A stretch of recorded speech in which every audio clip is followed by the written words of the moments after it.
গাইছ এটা সৰু সুৰা ভিডিঅ' মানে যোনটো নেকি ভিডিঅ'টো মই আপোনালোকক দিম আৰু চবে চাব। এইটো ভিক্টৰ দাসক যি নেকি জেলত ভৰাই দিছে।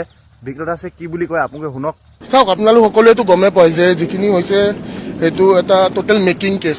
টোটেল মেকিং কেছ এইটো কেনেকৈ হ'ব পাৰে? নিশ্চয় কিবা এটা কাৰণ আছে। আৰু মেইন কথা এইটোৱে যে জুবিন দাই ন্যায় পাব লাগে। আৰু মোক NSA লগাইছে, মই এইখিনিয়ে ক'ম, I am Victor Das, I am not a terrorist.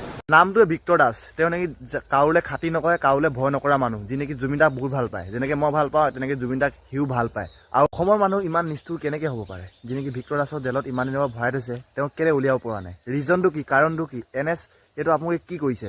মানে এইটো কৰিছে যদি আপোনালোকে এইটো হিমন্ত মামাই কোৱা কাৰণে কৰিছে চাগে। ভিক্টৰ দাসক যি নেকি ইমান ভাল মানুহটো, যোনটো নেকি সত্য কথা কয়, তেওঁ জেলত ভৰাই থৈছে 10 বাৰ। আৰু জুবিন দা খেতিয়ক তেওঁক জেলত ভৰাই দিছে কেলৈ? মানে সিহঁতৰ ঘৰৰ ওচৰত ৰখি থকাৰ কাৰণে তেওঁক জেলত ভৰাই দিছে। এইটো কিন্তু আপোনালোকে বহুত ভুল কাম কৰিছে। আৰু মই কৈছোঁ, মাননীয় মুখ্যমন্ত্ৰী আপুনিও এইটো বহুত ভুল কাম কৰিছে। যি নেকি এইটো তেওঁ জেলত কেলৈ ভৰাব লাগে? তেওঁতো যি কয় সঁচা কথাই কয়। আৰু সেইটো কাৰণে কি আপোনালোকে ইমান জেলত ভৰাইছে নেকি?